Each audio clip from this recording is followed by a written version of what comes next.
Buonasera, buonasera e bentrovati, bentrovate per questa terza e ultima tappa di questo percorso che vorrebbe essere un invito a prendere in mano anche questo libro di Marmorini, di Gianni Marmorini, Isacco, il figlio imperfetto. È stato un libro scelto un po' così, perché qualcuno qui l'aveva già ascoltato a Fontevellana e ha chiesto di presentarlo qua a casa mia e vostra. E l'ho fatto con piacere, anche perché è un testo che sottolinea degli argomenti che mi sono molto cari. Innanzitutto questa capacità che l'autore ha, e se avrete la voglia e il desiderio di prendere in mano questo libro lo vedrete, di, restando fedele ovviamente al testo, di lavorare il testo con una pluralità interpretativa abbastanza sorprendente. Ve ne sarete resi conto, insomma, le 2 volte precedenti, soprattutto la seconda in cui abbiamo parlato di Isacco finalmente. Io soglio dire questo, che quando noi leggiamo la Bibbia, noi leggiamo un testo che al nostro orecchio già il suo nome ci dice di qualcosa al singolare, perché noi lo diciamo così, anche se per la verità Bibbia vuol dire al plurale i libri, è una parola greca che vuol dire i libri, cioè il nome del nostro testo sacro è un nome al plurale. E quindi io molte volte, siccome alla parola Bibbia si associa una singolarità, preferisco la parola le scritture, che è la parola che molto più frequentemente viene usata dentro il testo. Secondo le scritture hanno detto, le scritture ci hanno testimoniato e così via. Perché inizio dicendo questo? Perché se sono scritture, vuol dire che ci sono autori, non c'è un autore.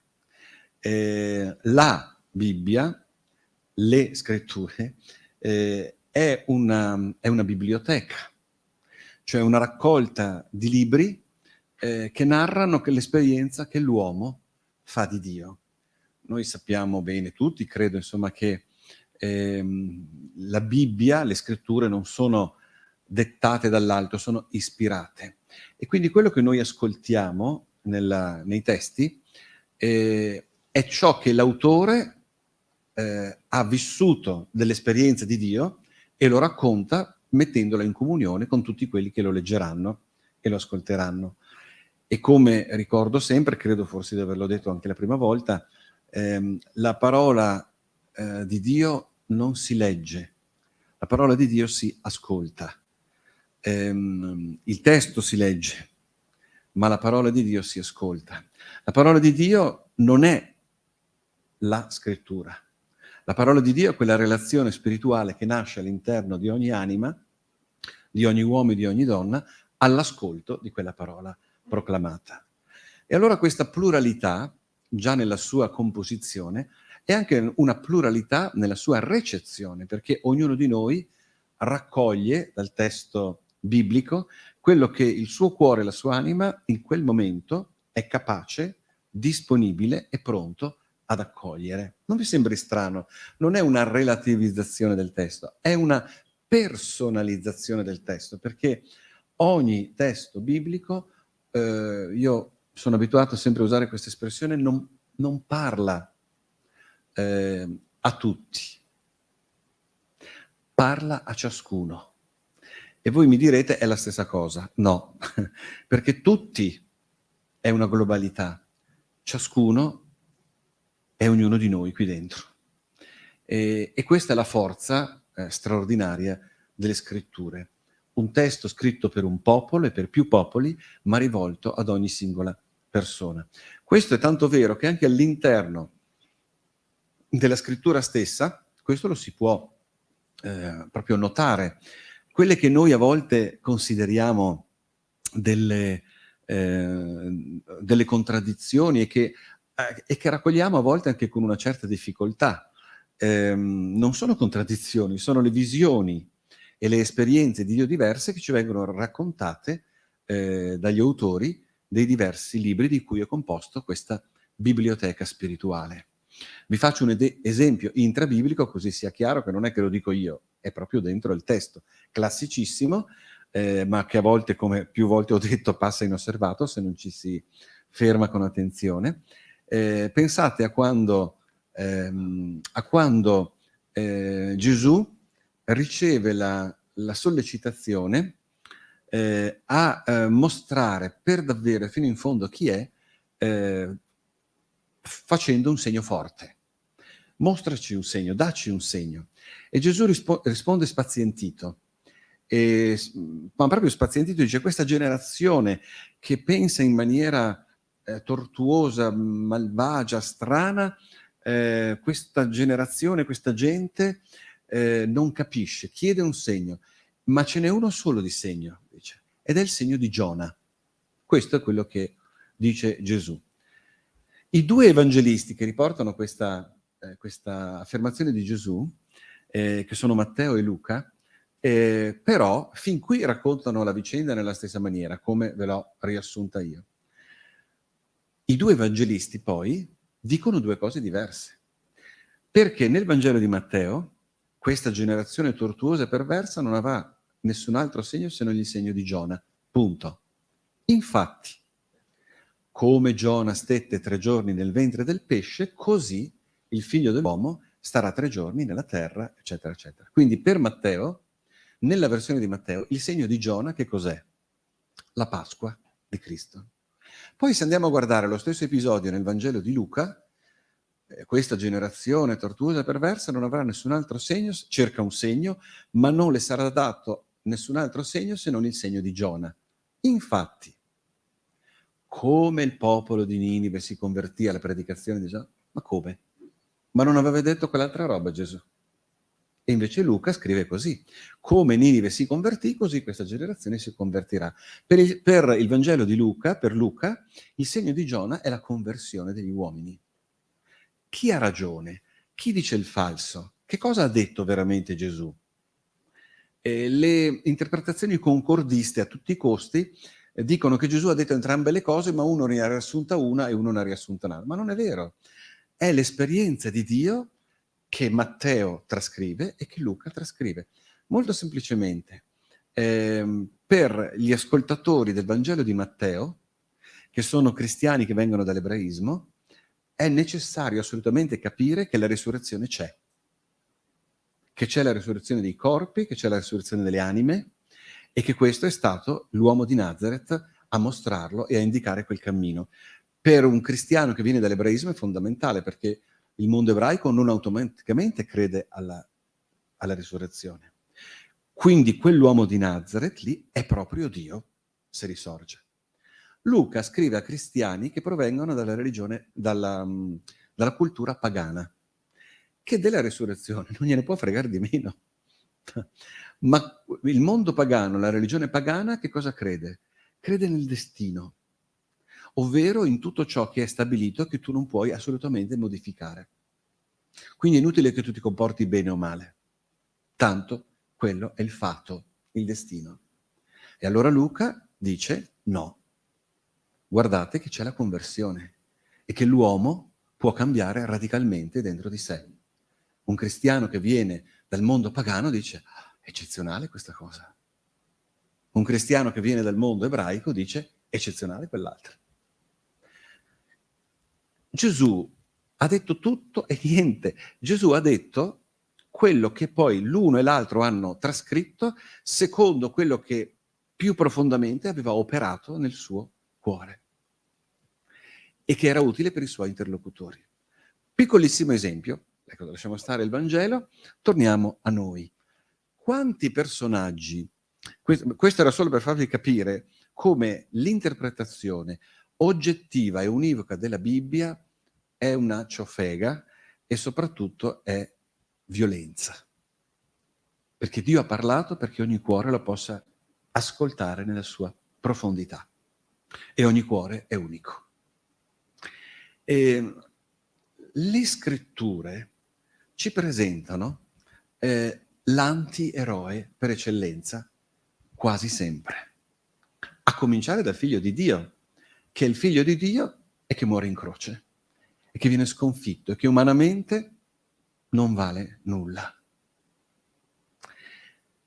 Ma quello che ci viene annunciato nella figura di Gesù di Nazareth è un filo rosso che lega tutta la scrittura. Non so se avete visto, l'ha sottolineato molto bene l'altra sera, domenica, l'intervista che ha dato Francesco che tempo che fa, no? Ma la violenza nasce come quasi struttura interna dell'uomo. L'uomo è creato buono, l'uomo è creato per la vita, per la generazione, per la bellezza e per la pace, e allude ai primi 3 capitoli, ai primi 2 capitoli di Genesi. Nel terzo capitolo succede il patatrac con la sua libertà, e nel quarto capitolo di Genesi, non il nemico ammazza l'altro nemico, ma il fratello. Il primo omicidio non è bellico. Il primo omicidio biblico è dentro la struttura della relazione più profonda, quella della fraternità. Quindi che cosa ci dicono i primi capitoli della Bibbia? Che l'uomo è creato per il bene e lo può attuare nella forma più straordinariamente efficace possibile, e nel contempo l'uomo è aperto per la sua libertà al suo contrario. E Francesco ha detto: c'è una creazione e c'è una decreazione. Bellissima questa intuizione. Ora, questo, perdonerete, ping pong tra creazione e decreazione è un lavoro di tutta la Bibbia. E da tutta la Bibbia le scritture ci presentano personaggi contraddittori e strani. Dall'inizio fino alla fine. Ci presentano un Abramo, come abbiamo ascoltato nel primo dei nostri incontri, un Abramo irato e fedele, depresso e coraggioso, obbediente e profondamente umano per salvare la vita del figlio, e così via. Profondamente contraddittorio, di fronte al suo Dio con un atteggiamento e anche con l'atteggiamento opposto. Isacco, ne abbiamo parlato e poi ci ritorneremo, ma Esaù e Giacobbe, uno vende la primogenitura per un piatto di lenticchie, speriamo fossero buone almeno, non so. E l'altro inganna il padre, l'ultima beffa a questo povero figlio imperfetto che è Isacco, e si fa scambiare per l'altro per ottenere e carpire la benedizione. E i 12 fratelli figli di Giacobbe, 11 di loro, o meglio 10 di loro, Beniamino non è ancora nato, 10 di loro vogliono eliminare uno dei loro fratelli e lo vogliono uccidere. E siccome non hanno nemmeno il coraggio di ucciderlo, lo vendono. Prima lo nascondono e poi lo vendono. Labano, che si divide in maniera burrascosa da Abramo prima. Mosè che viene chiamato da dove stava pascolando il gregge del suocero, che fa di tutto per non andare in Egitto a liberare il popolo. Ma mi chiederanno chi te l'ha detto, mi chiederanno chi sei tu, mi chiederanno chi ti ha mandato, ma io devo mostrare un segno, ma io non so parlare. Dio ha lavorato per mandare Mosè, perché noi conosciamo sempre quello che ci interessa, il Mosè liberatore, ma Dio ha fatto una certa fatica per mandare Mosè in Egitto. Si è sentito dire dei no, fino a che alla fine Mosè, se voi leggete il capitolo 3 e 4 di Esodo, non gli ha detto di sì. Alla quinta rimostranza, il testo dice che Dio si adirò con Mosè. E uno pensa, se Dio si adirò con Mosè, l'avrà incenerito, no? Già c'era pronto con la fiamma al roveto, bastava girare la fiamma, insomma. E invece no. L'ira di Dio in cosa consiste? In dire: tu adesso vai, poche storie. Vai, tu e Aronne, non sai parlare, Aronne parlerà per te. Lui, Aronne, sarà per te la tua voce per loro. E tu, e questo sarebbe il Dio irato, e tu sarai per loro e per lui Dio. Cioè l'ira di Dio, in quel testo folle, straordinariamente, meravigliosamente folle, in che cosa consiste? Nell'incenerimento di Mosè? No. Nel ritrarsi di Dio e nel dire di Dio, tu sei Dio per questo popolo. Gli aveva detto no fino a un minuto prima. Non è normale sto libro della Bibbia, e siamo solo all'Esodo. E così via. Davide, che mette, facciamo un salto, tanto per non parlare, se no non finiamo più. Davide, che si invaghisce della donna, allora mette il suo marito in prima fila perché muoia e venga colpito. Uria, Littita. Osea, il profeta, che viene inviato per dire al popolo che deve ritrovare la sua nozza, nel senso proprio di matrimonio, con Dio. E il libro di Osea, come inizia? Qualcuno se lo ricorda? A parte Don Francesco, chiaramente. Qualcuno se lo ricorda? Vai, inizia così. Vai e sposa una prostituta. Cacchio, cominciamo bene, i primi versetti. Perché questo popolo si è pervertito. Osea era lui. Giona, il profeta riluttante, che non vuole andare a Ninive e che fa di tutto, che quindi scappa sulla nave e poi si fa buttare dentro il mare perché la tempesta è il segno degli dei che sono arrabbiati, ma quale sarà il Dio così arrabbiato? E deve essere il mio perché l'ho fuggito. Lo buttano nel mare, si calma la tempesta, viene buttato sulla spiaggia, va a predicare a Ninive, Ninive si converte e Osea si incazza perché si sono convertiti. Ma sarà mica un libro normale questo? E siamo solo arrivati là. Vogliamo andare avanti ancora? C'è di tutto. Tutta una teoria di anti-eroi uno dietro l'altro. E non ce n'è nessuno di quelli che io ho citato che non sia un cardine della storia della salvezza. Un cardine. Da Abramo fino ai patriarchi, ai profeti e così via. Tutti. E ne ho saltati parecchi.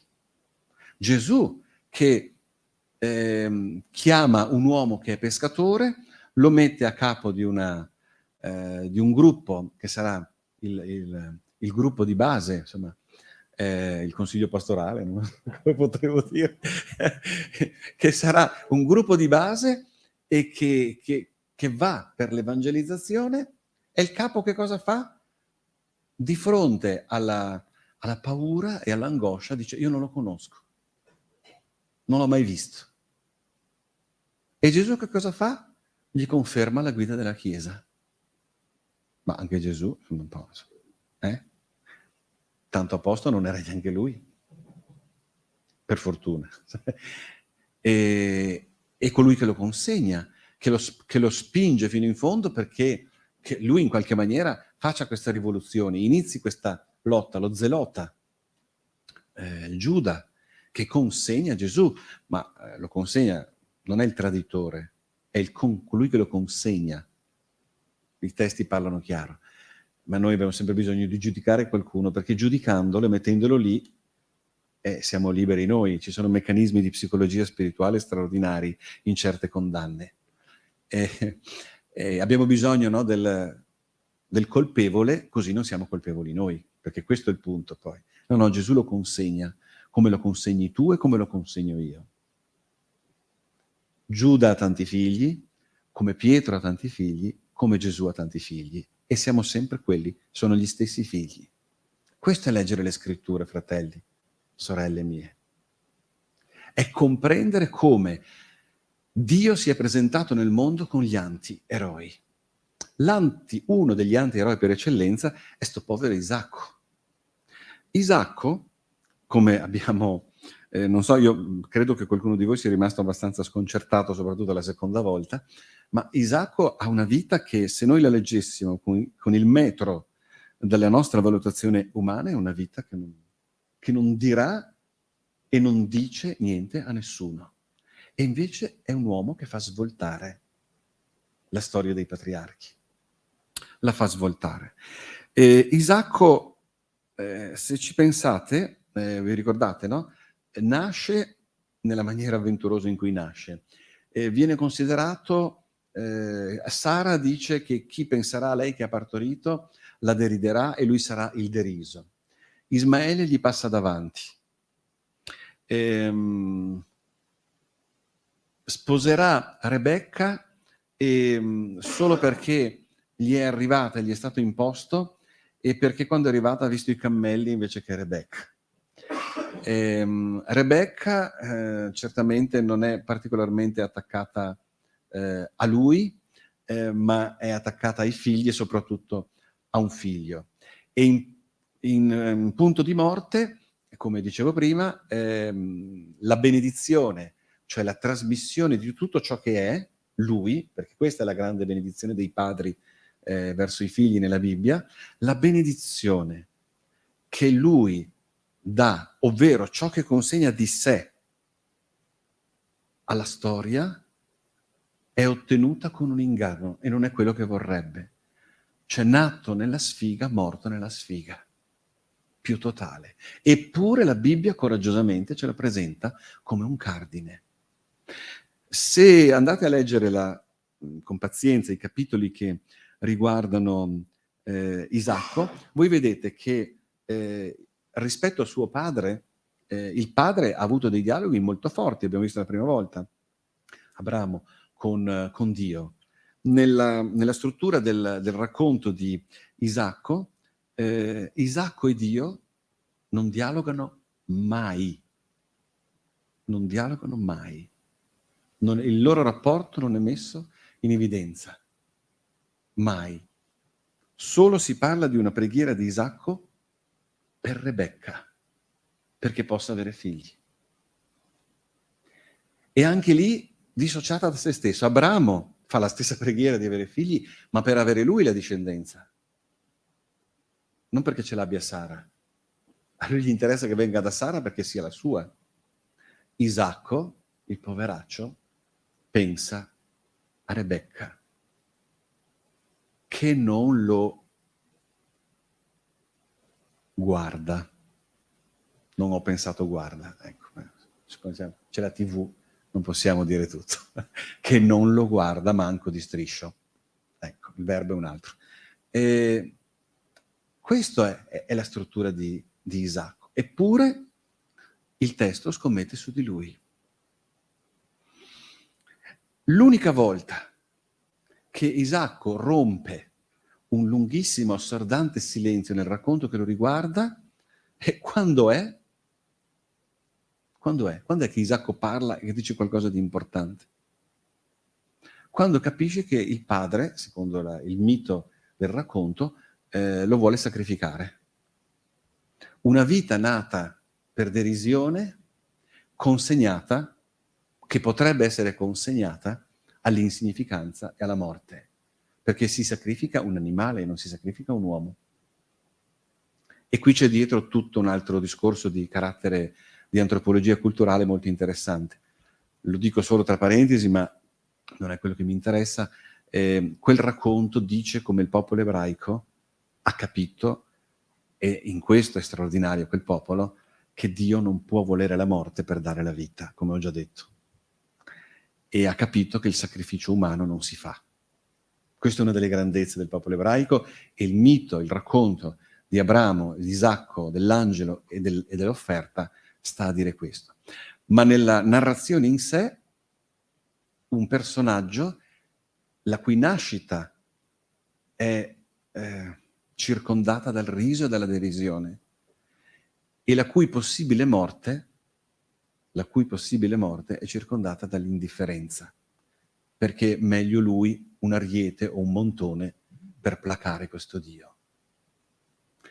Quindi vita e morte per Isacco sono due esperienze straordinariamente inefficaci, eppure è l'unica volta che lui parla. Padre, dice, Padre. Cioè diventa la coscienza del Padre. Abbiamo tutto, c'è il fuoco, c'è il coltello, c'è l'altare, ma l'olocausto dov'è? L'offerta dov'è? Dio provvederà. È l'unica volta che dice qualcosa di estremamente significativo.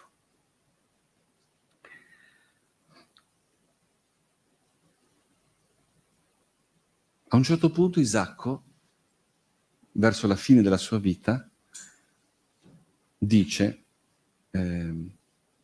rivolge le sue ultime parole al figlio Giacobbe,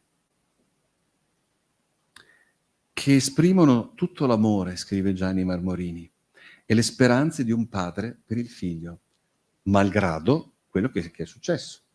C'è la questione di Esaù e di Giacobbe. E malgrado ci sia stato questo inganno, ti benedico, Dio l'Onnipotente. Ti benedica, Dio l'Onnipotente. Ti renda fecondo e ti moltiplichi, sì che tu divenga un insieme di popoli.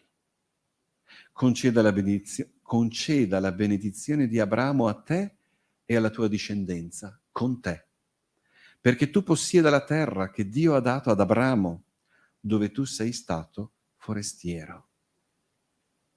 Più che una benedizione, scrive Gianni Marmorini, sembra una preghiera, ma che dice due verità, ancora una volta incredibili. Isacco chiede per Giacobbe la benedizione di Abramo, che ha ricevuto Abramo, come se lui non avesse la benedizione di Dio. E la chiede per il figlio che lo ha ingannato. Cioè Isacco il servo della storia della salvezza fino in fondo.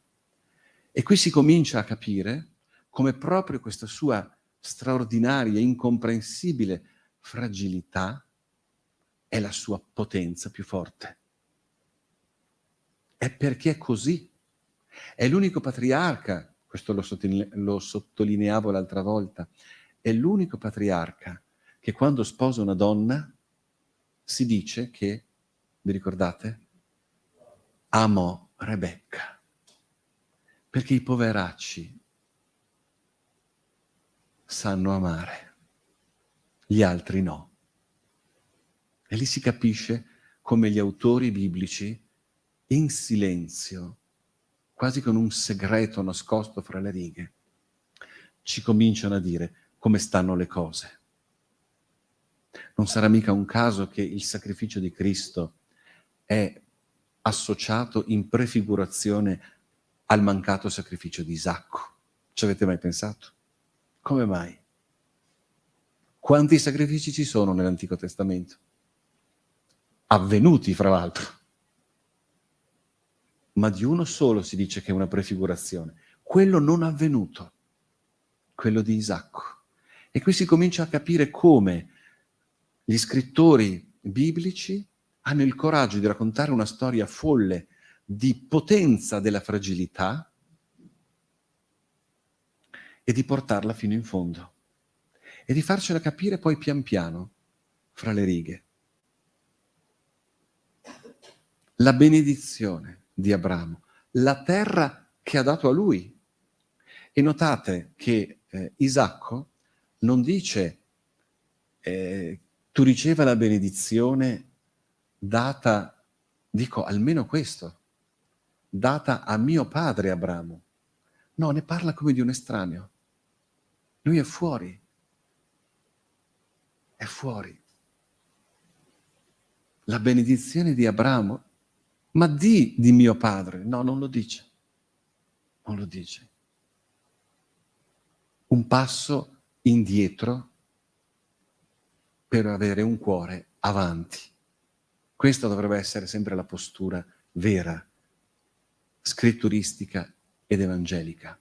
Un passo indietro per avere il cuore avanti. E Isacco è proprio così.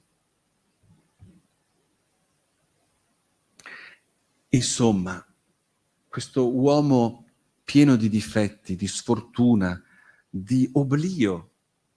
Il racconto lungo che porta al suo matrimonio con Rebecca, adesso non mi ricordo più di quanti versetti, tantissimi, lunghissimo, è incentrato sul desiderio di Abramo di trovare una sposa per il figlio, sul lavorio del suo inviato, sul viaggio di ritorno, sulle cose con cui Rebecca arriva ad Isacco, e poi di colpo si dice che Isacco è sposata Rebecca. Cioè, uno dei capostipiti, patriarchi di tutta la generazione di Israele, si narra il suo matrimonio come se lui non ci fosse, anche lì, per l'ennesima volta. Ma, guizzo straordinario dell'autore, questo l'abbiamo già detto, lui e Rebecca l'amò. E quello fa la differenza.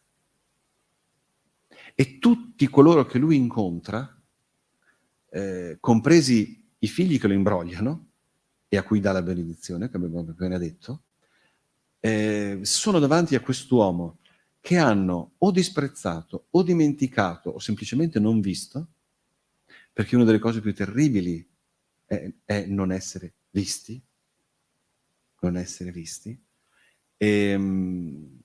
Tutti costoro, tutti, hanno a che fare con lui e ci guadagnano dall'incontro con lui. Scrive Marmorini: in effetti, tutti i personaggi che si avvicinano ad Isacco, pur mostrando limiti e contraddizioni, finiscono sempre per mostrare i loro lati migliori. Sara, che aveva pronunciato parole sarcastiche alla sua nascita, poi è orgogliosa di averlo avuto. Ismaele, che aveva riso di lui al banchetto dello svezzamento, poi gli è accanto alla morte del padre. Abramo, che voleva sacrificarlo, poi cerca e trova una moglie per lui.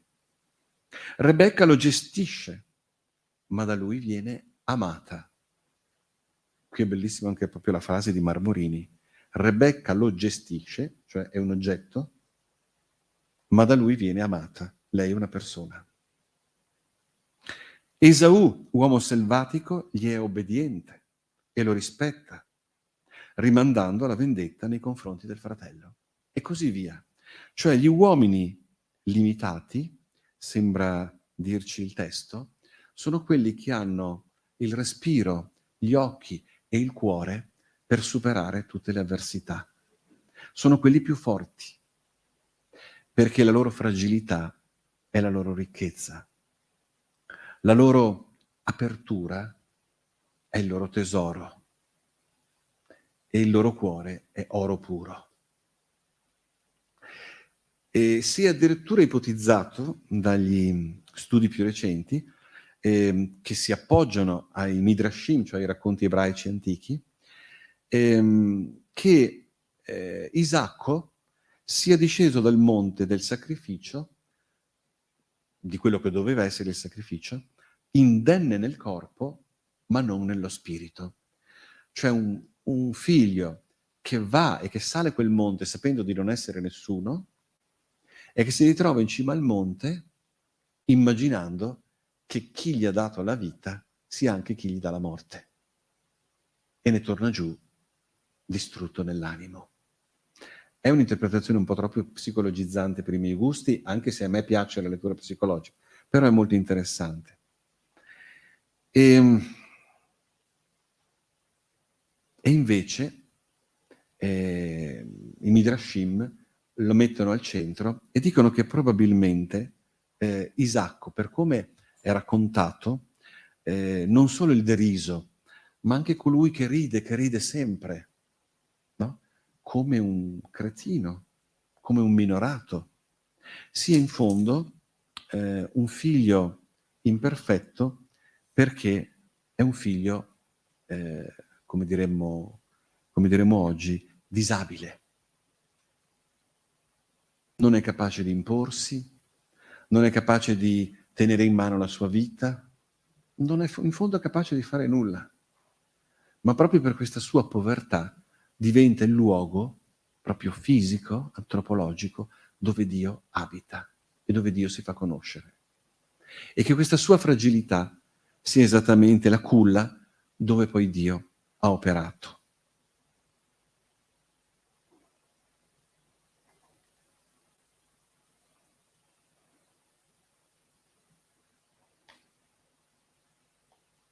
Isacco, commenta Gianni Marmorini, Isacco disabile direbbe l'alterità assoluta di Dio in modo certo e radicale.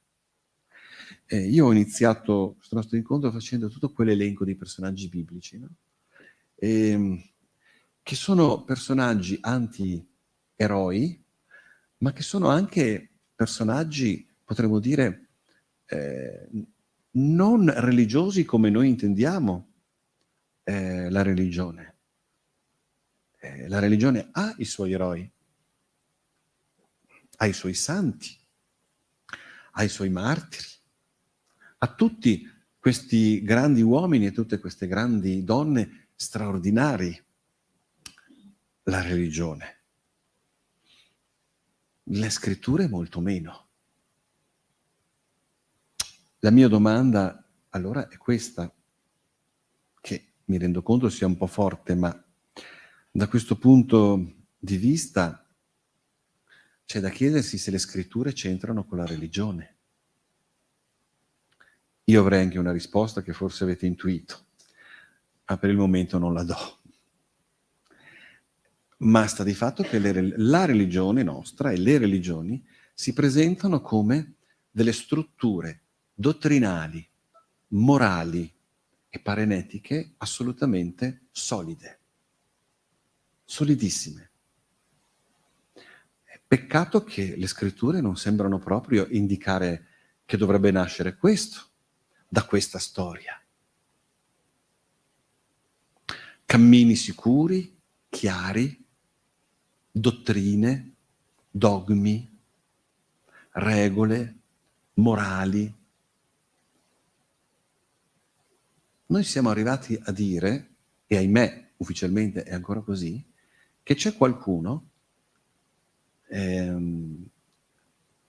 all'interno della nostra religione che in alcuni casi, pochi grazie a Dio, ma che in alcuni casi quello che dice non può essere sbagliato. La famosa infallibilità. L'infallibilità che cosa è? Che appunto in alcuni casi quello che dici tu con quel ruolo non può essere sbagliato, che è la prerogativa di Dio. Cioè le religioni sono talmente spaventate di perdere la presa sul mondo che si riservano uno spazio, e non è mica solo la nostra, si riservano uno spazio, per quanto piccolo, di inattaccabilità. Ma se noi andiamo a leggere i testi dei primi capitoli di Genesi e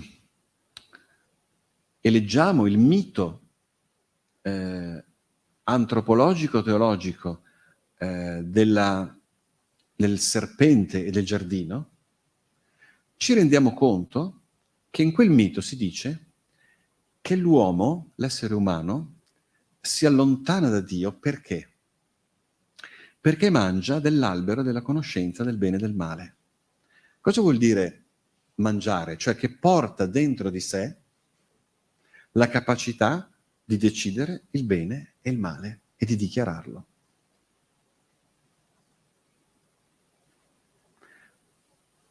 Per quanto minimale, perché almeno un po' di pudore c'è, ma per quanto minimale, l'infallibilità è questo.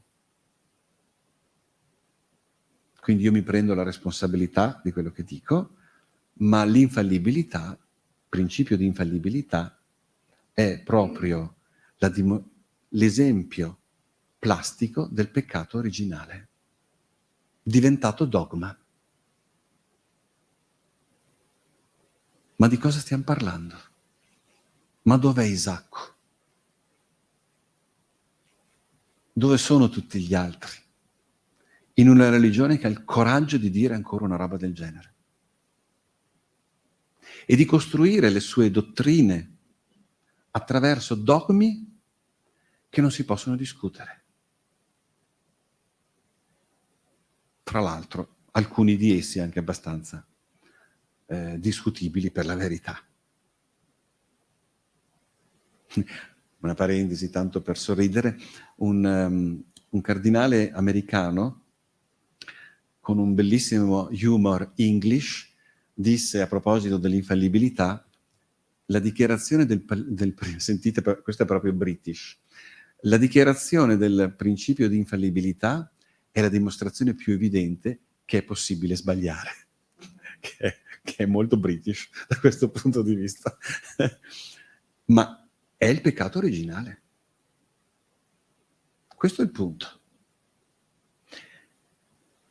Non ce l'ho con quel dogma in sé, ma con quello che nasconde e con quel respiro molto più ampio di sé, perché effettivamente il dogma dell'infallibilità riguarda pochissime cose, rare e chiare, per cui non si capisce perché sia bisogno di fare l'infallibilità, se sono chiare, che però dicono pongono una struttura mentale che è molto più ampia dell'oggetto che la riguarda. Per cui c'è una certa cerchia di persone che quando parla è più persona di qualcun altro. Ed è la grande malattia del clericalismo. Il clericalismo è questo, la casta separata, a garanzia di tutti, che poi non è vero perché è a garanzia solo di sé. Avremo il coraggio un giorno di dire che queste cose non stanno né in cielo né in terra? Non sentiamo come sono armi affilate contro la bellezza della coscienza personale di ciascuno? Però Dio nella scrittura non fa passare la salvezza attraverso queste strutture. Dio nella scrittura fa passare la salvezza attraverso queste altre strutture, quelle della fragilità, quelle dell'errore, a volte addirittura quelle del peccato. Luca 7. Le sono perdonati i suoi peccati perché ha molto amato. A chi si perdona poco, ama poco. Tra amore e perdono c'è una circolarità infinita. E dentro questa prospettiva, ma che cosa possono costruire i dogmi? Se non erigere muri culturali di comprensione.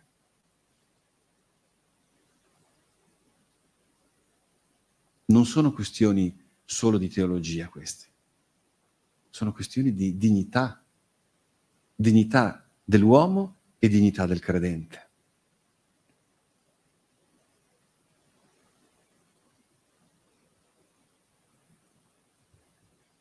Perché noi siamo disabili, tutti, felicemente disabili. E proprio perché senza abilità camminiamo ascoltando per essere resi abili. È il Vangelo di dopodomani. Beati i poveri. Di essi è il regno dei cieli. È chi non ha che possiede il regno. Sentite l'antinomia che c'è in questa frase. Beati i poveri perché di essi è il regno dei cieli. E in Luca ci sono anche le antinomie. Guai a voi ricchi.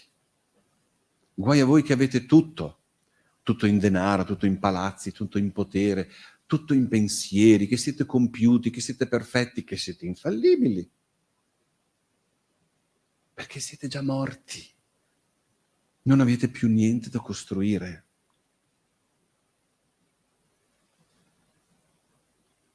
siete finiti, perché avete già tutto.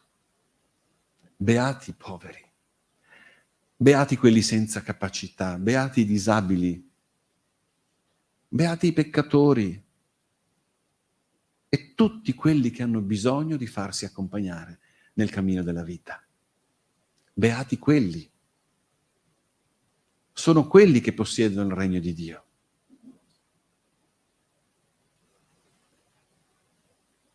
Beati voi quando vi insulteranno, si prenderanno gioco di voi, la quarta beatitudine in Luca. Si prenderanno gioco di voi, trattandovi da imbecilli e perseguitandovi. Isacco. Beati voi, perché è proprio lì, è proprio attraverso questa fragilità che potrete incontrare Dio e la comunione dei fratelli e delle sorelle, che non sono semplicemente quelli della vostra religione, che sono gli uomini e le donne che incontrate per una religione universale dell'umano. Questo è il Dio di Gesù Cristo, il Dio della Scrittura. Presentato in tutta la Scrittura con tutte le modalità che secondo il pensiero comune non dovrebbero essere usate per presentare un Dio. Perché se un Dio si fa strada nella storia con questi personaggi, ma che Dio è? Una contraddizione continua al Dio atteso dall'abitudine delle religioni. Continua, una negazione continua di quel Dio. E allora beati coloro che non sono capaci da soli di interpretare le scritture, come l'Etiope, che sta andando con il suo carro e che sta leggendo Isaia e che non lo capisce ed incontra Filippo. Ma capisci quello che leggi? Ma come faccio? Se nessuno me lo spiega. Come faccio se nessuno me lo spiega? Se non me ne dispiega il senso? E allora Filippo gli racconta la storia di chi sarà mai quello di quel pezzo che lui stava leggendo. Stava leggendo il pezzo del servo sofferente. E allora l'Etiope dice: ma allora, se ho capito questo, ma allora posso essere battezzato, posso essere anch'io immerso in questa bellezza, perché anch'io sono così povero, così sfruttato, così ignorante, che non so neanche leggere un testo. E quando lo capisce e viene immerso in questa bellezza, perché il battesimo è questo, immersione, non è 2 o 3 goccette d'acqua sulla testa, è l'immersione in un'altra vita. Sapete come celebravano il battesimo anticamente, come ancora lo fanno nelle chiese ortodosse? Dentro una vasca. E tu non sapevi cosa ti accadeva. E poi, con tutto, anche con la testa, e poi ti tenevano giù. E quando cominciava a mancarti il respiro, via la mano. Ah! Ecco, questo ha fatto Cristo con te. Che forza simbolica. Altro che 2 goccette di acqua. Noi abbiamo fatto dei simboli delle robe che non stanno né in cielo né in terra. Dei riti di vecchie zie. Inacidite e zitelle.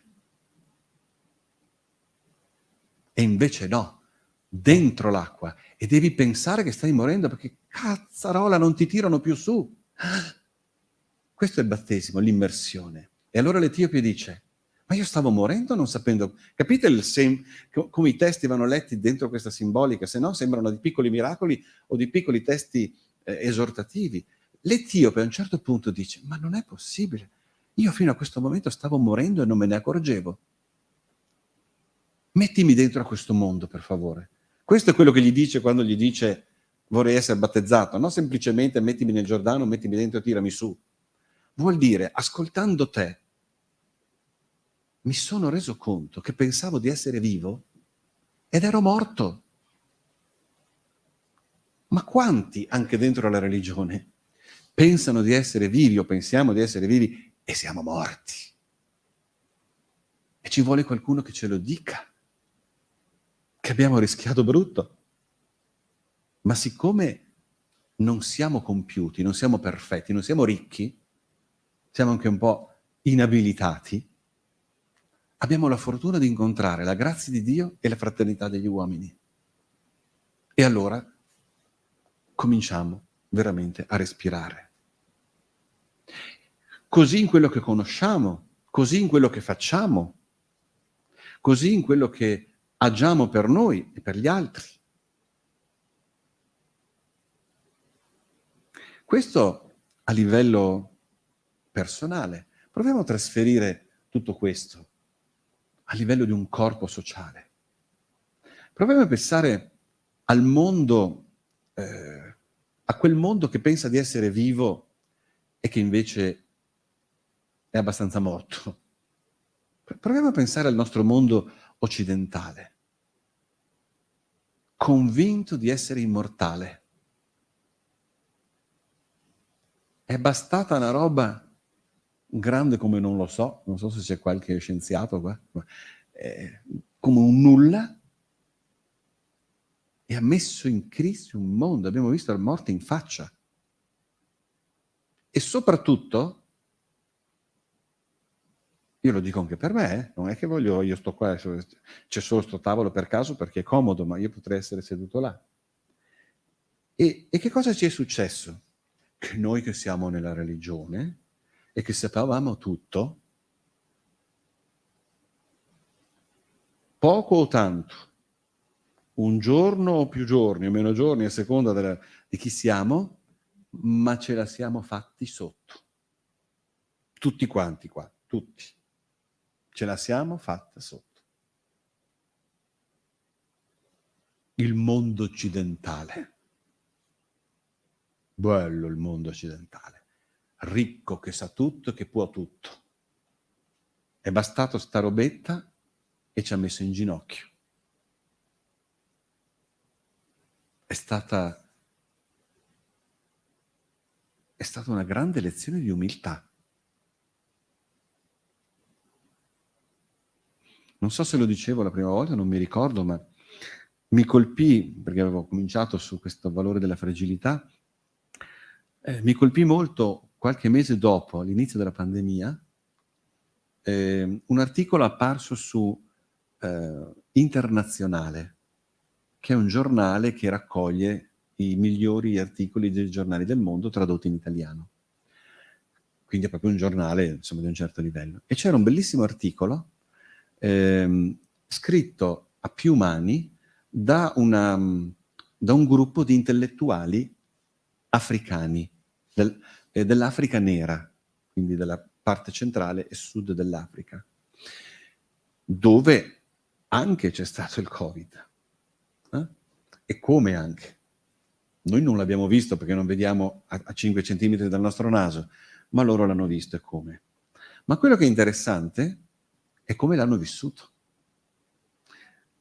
Questi erano intellettuali, quindi scienziati, filosofi e quant'altro, dell'Africa nera, e mettevano come si dice, in evidenza, in questo articolo interessantissimo, come l'Occidente, ma senza polemica, è proprio una lettura molto, molto puntuale, anche molto onesta, come l'Occidente sia stato messo, prima che sanitariamente, psicologicamente, a livello di individui e anche di società, in una angoscia e in una paura straordinaria. Assolutamente proporzionale, ovviamente, al senso di immortalità e di infallibilità. In quel mondo è arrivata la stessa cosa. È arrivata anche molto di più, perché non hanno mica le terapie intensive che abbiamo noi, per quanto in affanno. Ma la reazione sociale è stata completamente diversa. Perché? Perché sono dei disabili e c'hanno ancora l'AIDS e c'hanno l'Ebola e c'hanno le guerre intestine, c'hanno il fatto che si ammazzano con le armi che gli vendiamo noi, una roba che grida vendetta agli occhi di Dio. Questo è uno dei peccati irremissibili, vendere armi ai paesi poveri. Bisogna essere dei bastardi per fare sta roba. Vendere armi ai paesi poveri. E mille altre cose, mille altre malattie, e povertà, e fame, e sete, malnutrizione e quant'altro. Ma lo hanno detto con parole, scritto in questo articolo con parole, molto più gentili di quelle che ho usato io da questa parte, vergognandomi come occidentale. Vi dico solo il titolo perché mi ha colpito di quell'articolo, perché solo il titolo dovrebbe invitarvi ad andare a leggere l'articolo. Niente di polemico, è solo una lettura oggettiva, rivolto dagli intellettuali africani agli occidentali. Il titolo era Beati voi che avete solo il coronavirus. Bel pugno nello stomaco, eh? Però ricchi, potenti, infallibili, bravi, belli, pieni di tutto e pieni di niente. Troppo abili, crediamo di essere, troppo abili per non sentire il bisogno di essere accompagnati. Perché la ricchezza è questa, è la capacità di riconoscere che non camminiamo mai da soli. Isacco è l'icona di questo mondo, di questa possibilità. Isacco, scrive Gianni Marmorini, Isacco disabile direbbe l'alterità assoluta di Dio in modo certo e radicale più di qualsiasi altra dimostrazione. E anche la Bibbia sarebbe davvero un libro altro, un libro che presenta tra i suoi campioni più grandi un disabile, colui che sa solo ridere. In quale altro ambito, infatti, e non solo nel mondo delle religioni, un down, un ritardato mentale, un disabile viene ricordato nella storia? Quale stato, quale pagina di storia parla di almeno uno di loro? Ricordiamo criminali, dittatori, carnefici, ma un altrimenti abile non è riuscito neanche a dare il nome a una strada o una piazzetta di uno dei nostri paesi più piccoli. Bellissima questa osservazione. Diamo sempre i nomi alle strade dei grandi, ma perché non lo diamo anche di un piccolo ogni tanto? Cioè, guardate che è simbolica questa osservazione. Perché non camminiamo nelle strade della fragilità? Questo vuol dire non dare un nome. Guardate, scusatemi, non ne potrete più, vi assicuro, è l'ultima sera, quindi finisce tutto tra un po'. Ma anche questi linguaggi vanno letti tutti in forma reale e simbolica. Bellissima l'annotazione. Un altrimenti abile non è riuscito neanche a dare il nome a una strada o a una piazzetta di uno dei nostri paesi più piccoli. Cioè, che cosa vuol dire? Non ci ricordiamo mai che dovremmo camminare gioiosamente nelle vie della fragilità. Questo vuol dire questa cosa. Non è solo una buttata giornalistica per dire non abbiamo avuto il coraggio. Vuol dire che non sappiamo camminare nella fragilità. Oppure, questo non è un discorso assoluto, lo sappiamo, certo, lo facciamo, soprattutto i credenti, ma non è che ci scommettiamo fino in fondo come la scommessa radicale dell'annuncio cristiano. Se anche la Bibbia non avesse un volto e un nome per queste persone così profondamente segnate, se la Bibbia non vedesse questi bambini e queste bambine, non sarebbe solo una gravissima lacuna, sarebbe anche una pecca imperdonabile. Gli uomini, anche quelli religiosi, hanno sempre cercato di eliminarli, o al massimo di non vederli, ma essi, per fortuna e purtroppo, sono stati sempre presenti. E da alcuni genitori, forse solo da loro, amati e considerati preziosi più ancora, se possibile, dei figli perfettamente sani. Il testo non afferma positivamente questo dato, come del resto non ne afferma molti altri, anche se il lettore, soprattutto il credente, sia abituato ad aprire la Bibbia in cerca di risposte risolutive, eterne e chiare, molte domande restano senza risposta o con risposte contraddittorie. Potrebbe sembrare paradossale, ma la Sacra Scrittura offre al lettore molto più domande che soluzioni, che risposte. L'essere umano non conosce l'origine e il perché del male, né il perché della morte, del dolore e della malattia, nonostante le grida di Giobbe. In fondo è ignoto anche il perché dell'esistenza umana. La Bibbia offre un'attestazione chiara di una vita oltre la vita, ma nulla poi che possa far comprendere che cosa significhi.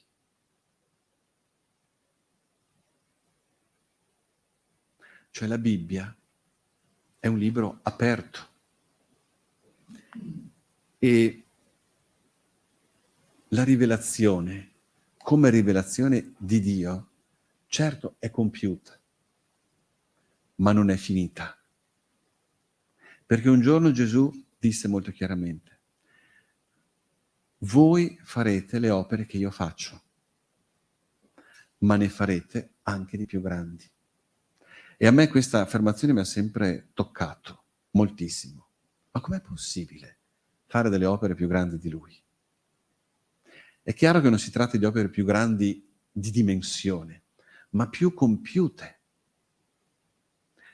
Che cosa dice di Gesù? Io sono arrivato a un punto, ma quel punto in cui io sono arrivato è il punto di partenza perché la salvezza dell'umanità venga dall'umanità, convertita, salvata, amata, e che ha ancora la capacità di sognare.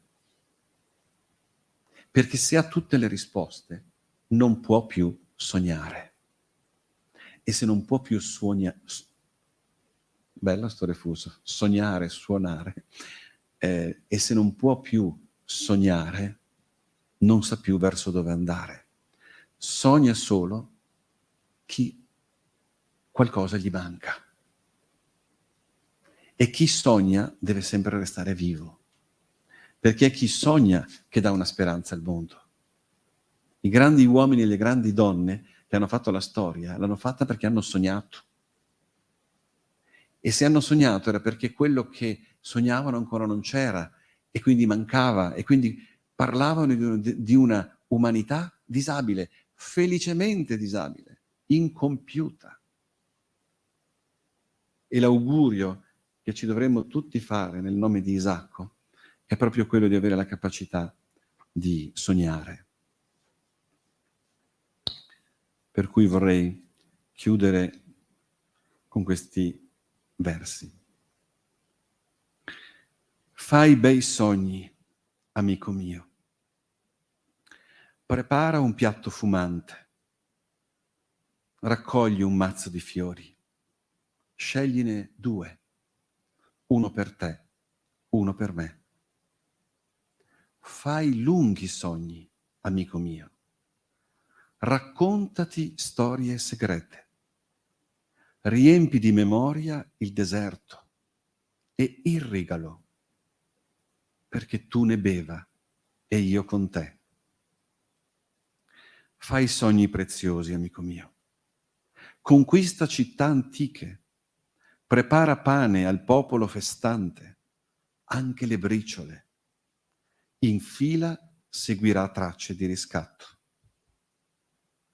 Fai sogni eterni, amico mio. Semina speranza sulla strada. Spargi luci tenui in notti di festa, come scintille. Schioderanno la paura dal ceppo.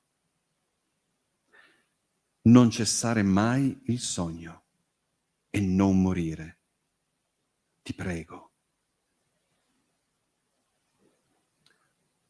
Grazie del vostro ascolto.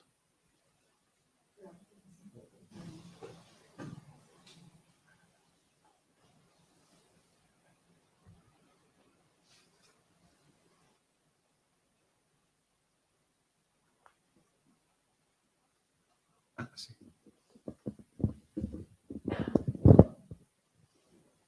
Se qualcuno vuole intervenire, io passo col microfono.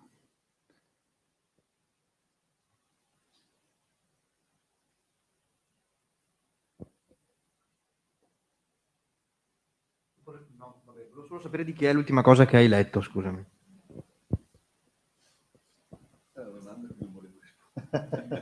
Si può non rispondere? No, ma è questo problema. Ah, ok. Lo dico io allora. È autoreferenziale. È un libricino di Gianni da dove ha letto questa frase.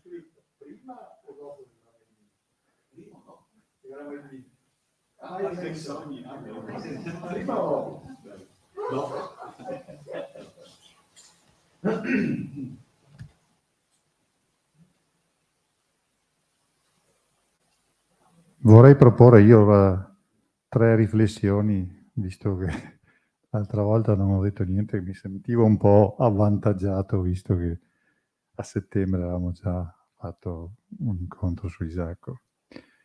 Volevo sottolineare una cosa che allora mi colpì e non ricordo se tu hai detto in queste 3 sere. Un'immagine trinitaria del rapporto tra Abramo, Isacco e Giacobbe, dove Isacco viene un po' identificato nello Spirito Santo in questa ipotetica Trinità. È una osservazione che facesti allora che, ripeto, mi aveva colpito perché in effetti anche stasera in tutti i momenti in cui si parla di Isacco, almeno io vedevo in quello che tu dicevi, questo trade union, cioè questo diversamente abile che abbiamo imparato a capire essere Isacco, che in realtà unisce l'amore tra il padre e il proprio figlio, quindi fa quello che diciamo, potremmo immaginare un po' il ruolo, se così mi permettete di dire, dello Spirito Santo nella Trinità. Questa è la prima, poi le faccio tutte e 3 così poi tiro il microfono. La seconda è un'osservazione un pochettino più così, che fa un salto, diciamo, alla fine della Bibbia.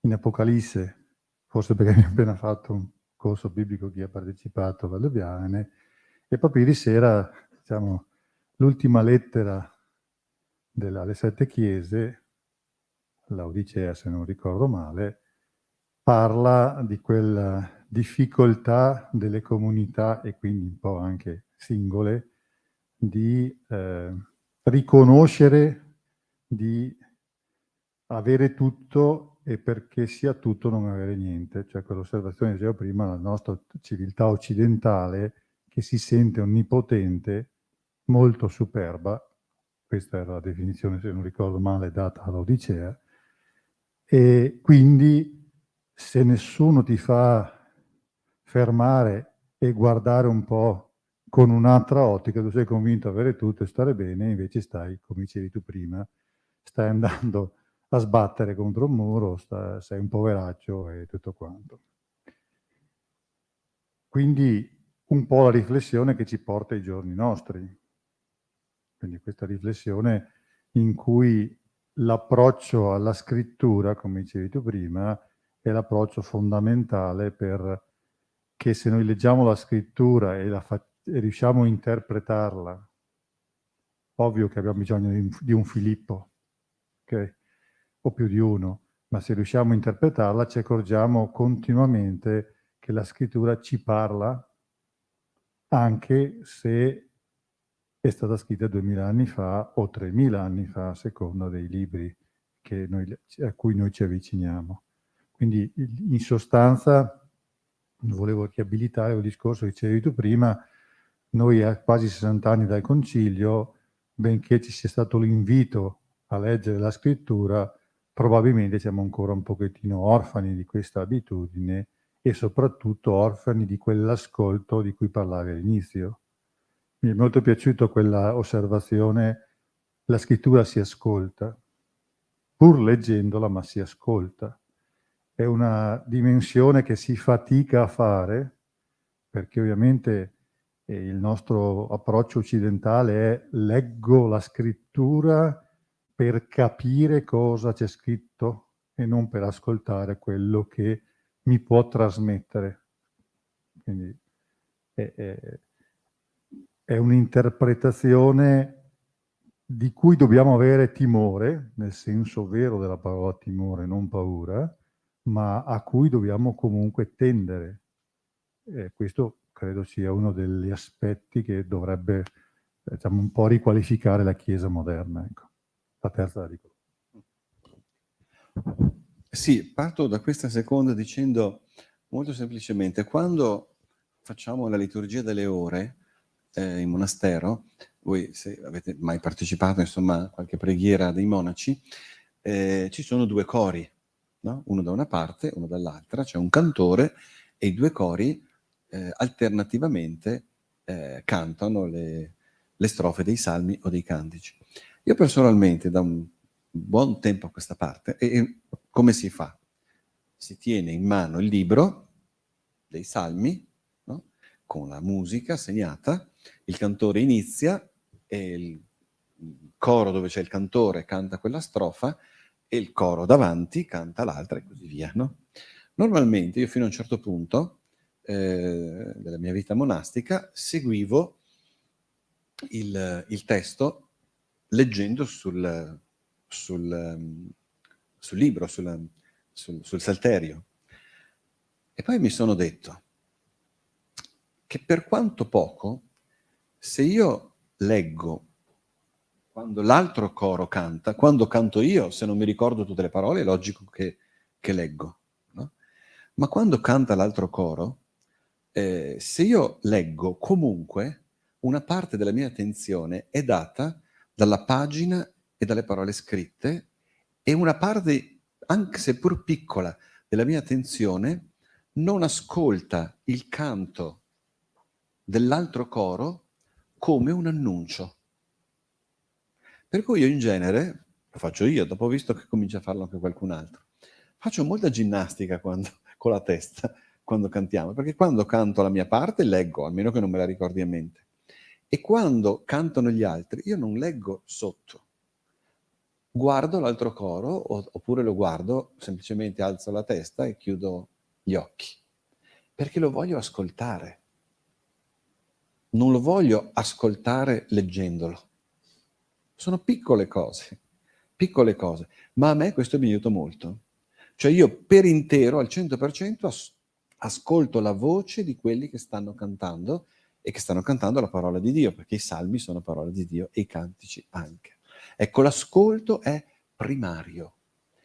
Ed è un ascolto con l'orecchio, con la mente, con il cuore, con l'empatia che tu hai in chi pronuncia la parola di Dio, che rende quell'approccio alla parola di Dio molto più fecondo. Questo è solo la sottolineatura di una forma, ma per dire cosa? Poi ognuno può fare quello che vuole, ci mancherebbe, ma capire che la parola di Dio si ascolta, non si legge.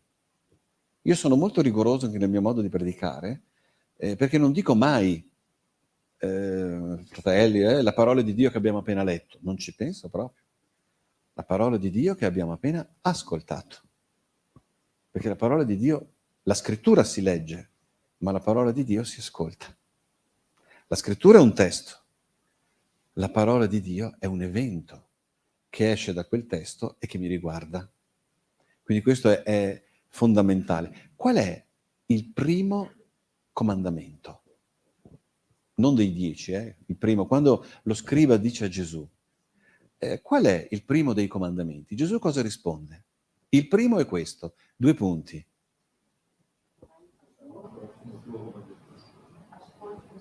Ascolta Israele. E non fa parte della struttura elegante del testo. Gesù rispose, ascolta Israele. Quello è il primo comandamento. Che cosa ascolta? Il Signore tuo Dio è unico, eccetera, eccetera.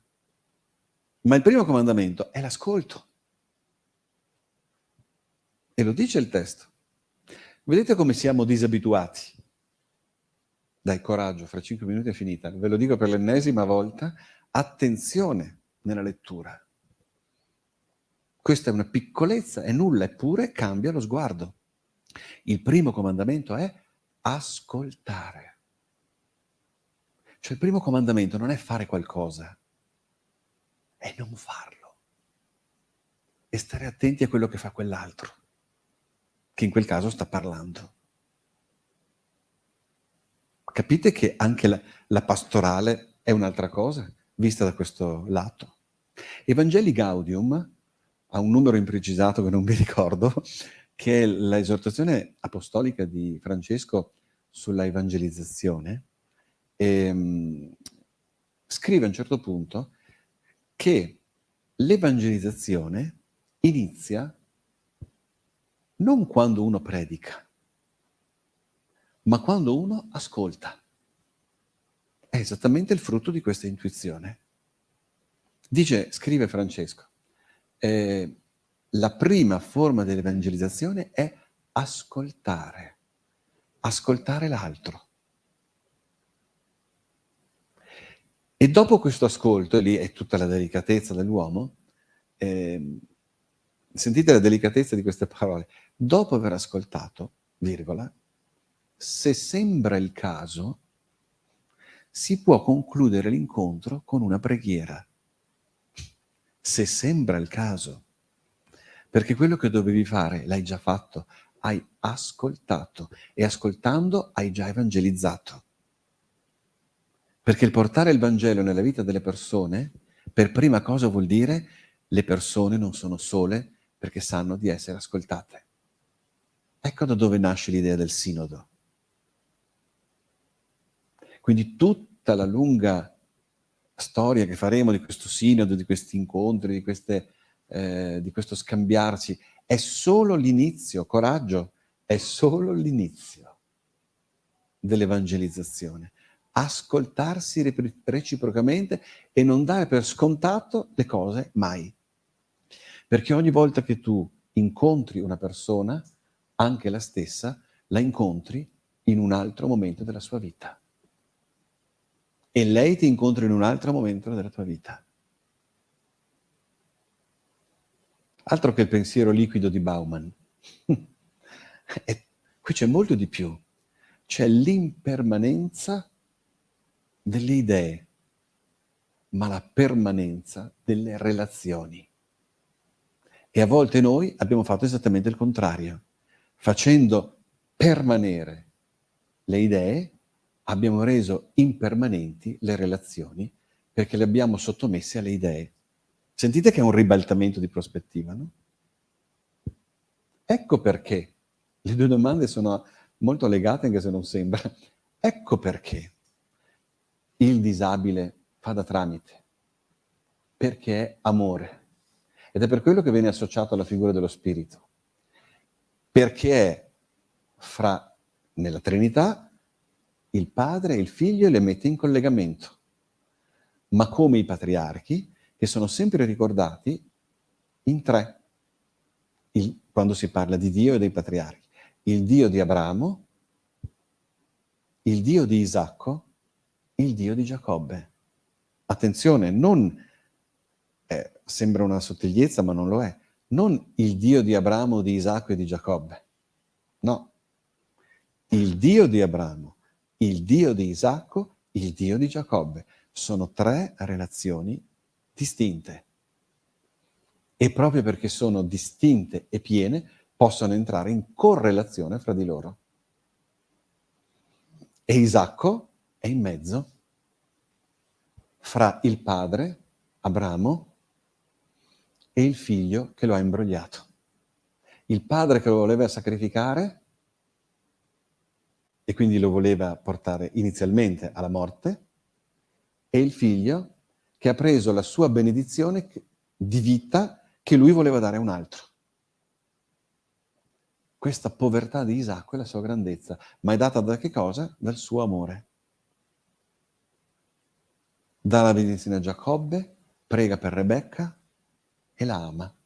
Ecco quella figura bellissima trinitaria.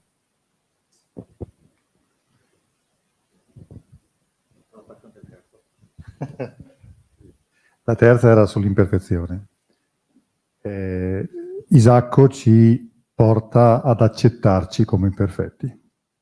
In sostanza, riuscire a capire che la nostra imperfezione in realtà è la tensione ad arrivare alla percezione di Dio, ci libera anche da quel senso che abbiamo avuto, almeno la mia generazione come cristiani, che il cristiano deve essere il perfetto. Quindi da questo punto di vista è liberatorio pensare che puoi non essere perfetto. Vorrei leggere anche un piccolo passaggio, visto che c'era arrivato un commento. L'essere imperfetto ci porterebbe a pregare, sì, in chiesa, ma dopo, usciti dalla chiesa, avvicinarsi anche a coloro che sembrerebbero i peggiori per il loro comportamento. Beh, senza commento direi questo, ovviamente. È molto interessante come l'invito fondamentale che viene rivolto al credente ha una sua evoluzione nella scrittura. Inizia in Levitico, se mi ricordo bene, capitolo 19, siate santi come io sono santo, che ovviamente non può voler dire siate come Dio, ma santo, perché è impossibile ovviamente, no? Ma santo che cos'è? È il distinto, separato, perché ha vissuto in pienezza tutta la sua unicità. Detto in altre parole, non siate mescolati, siate integri, riconoscibili. E solo così potete entrare in relazione. Perché la regola fondamentale per entrare in relazione è essere unum, soli, unici. Siate santi vuol dire questo, in quel contesto. È riferito agli uomini, chiaramente. Matteo, nel discorso della montagna, dirà, sempre evocando quel testo, eseste teleioi, in greco, che noi traduciamo in siate perfetti, che andrebbe bene se tutti fossimo dei grandi latinisti, come tutti noi siamo, no? Mi sembra qui, tutti latinisti, no? Per cui uno che sa di latino, come diceva Renzo Tramaglino, no? Parlando di Azzecca Garbugli, mi sembra, non mi ricordo più,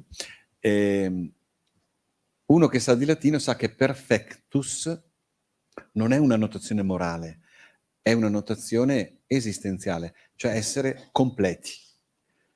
Cioè non fate mancare nulla alla vostra umanità, questo vuol dire.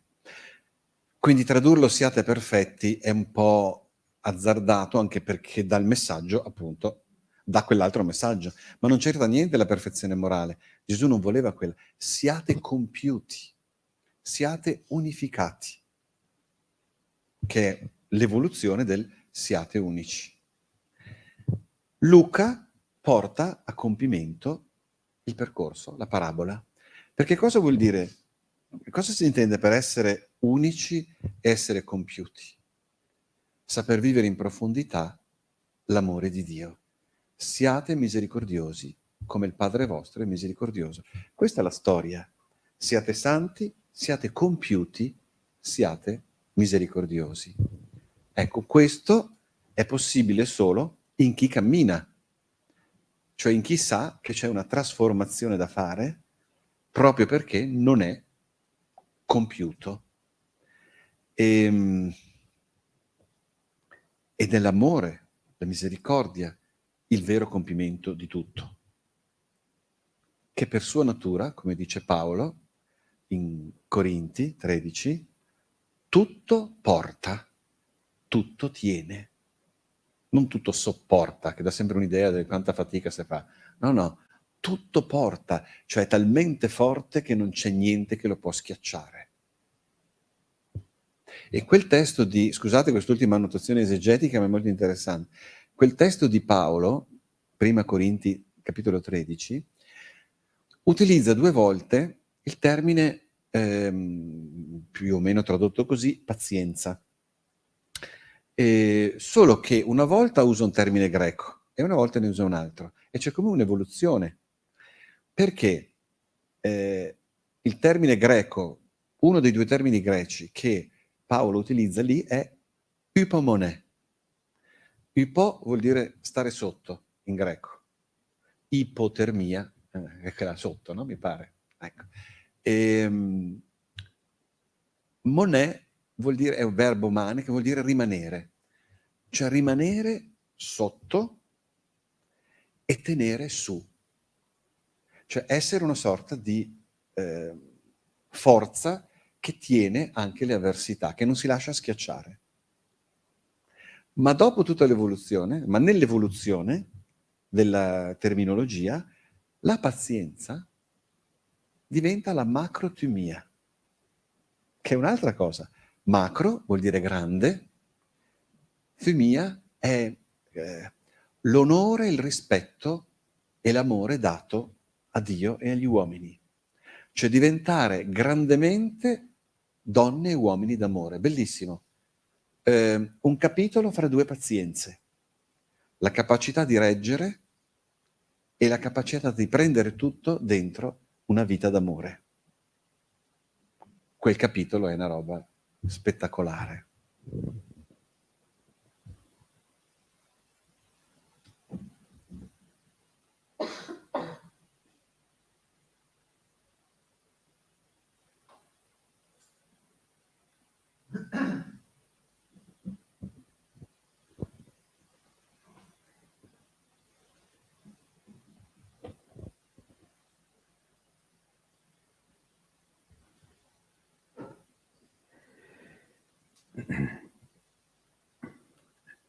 Non si può concludere.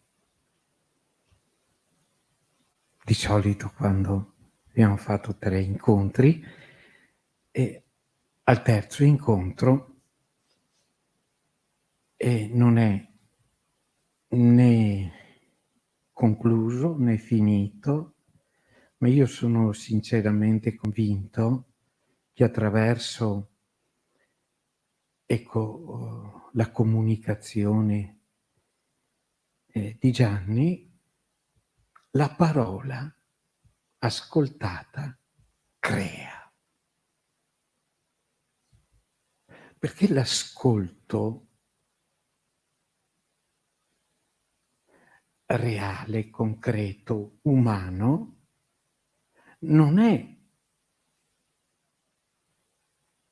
non si esaurisce nella meditazione, nell'approfondimento,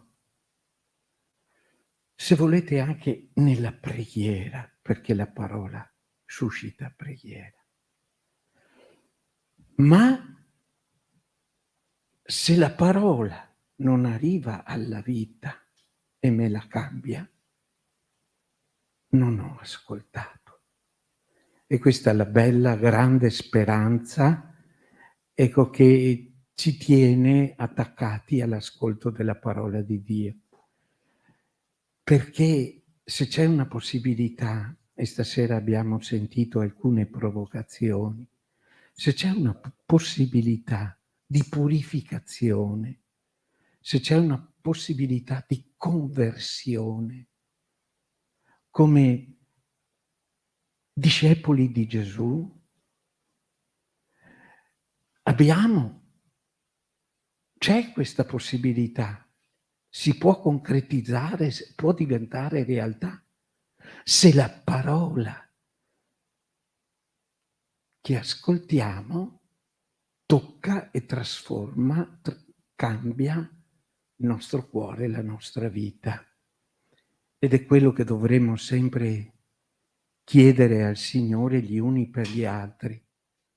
E anche questa sera, ecco, io direi prendiamoci, facciamo attenzione, ecco, di rivolgere al Signore con frequenza che la tua parola, Signore, possa essere ascoltata, accolta e possa portare a compimento ciò che origina, da inizio. Ecco, questa sottolineatura per dire un grazie, direi, forte a Gianni, anche perché ci ha dato qualche pugno sullo stomaco.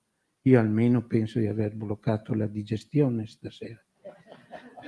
Sono abbastanza emotivo perché, diciamo, le mie emozioni hanno la capacità di bloccare il sistema digestivo.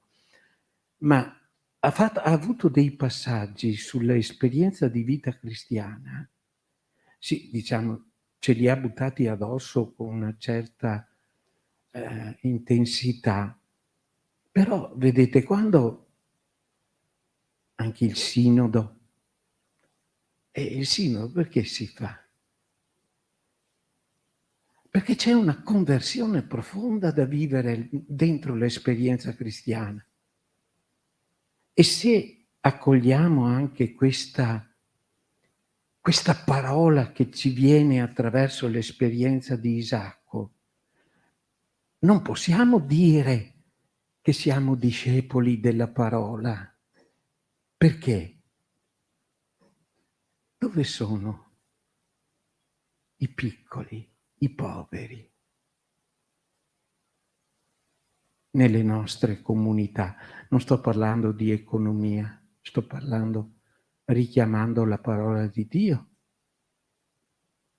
È vero che lo siamo tutti, ma c'è tutta una riflessione, perché è vero, non so quanti anni che siano, e sì, ne ho tanti più di te, che la Chiesa ha fatto la scelta preferenziale per i poveri. No? Sì. Quindi, no? Io ero prete fresco, e mi sembrava di toccare le stelle quando si dicevano queste cose.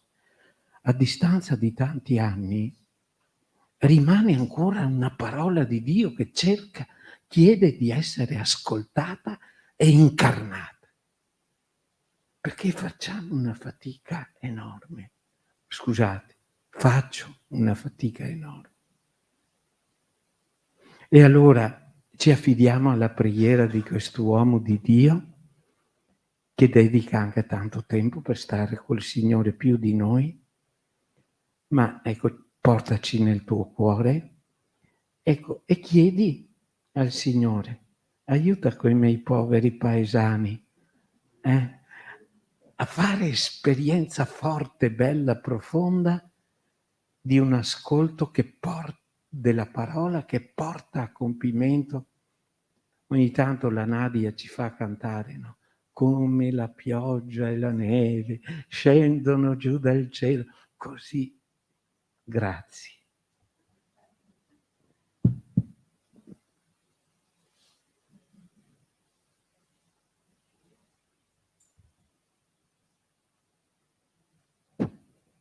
C'è? Ah, sì. Beh, direi di chiudere proprio così. No, bravo, grazie. Di compiere questa serata proprio con questa parola di Isaia cantata. Suppongo che la cantiate con quella musica che io ricordo. La conoscete, sì? Come la pioggia e la neve scendono giù dal cielo e non vi ritornano senza irrigare e far germogliare la terra.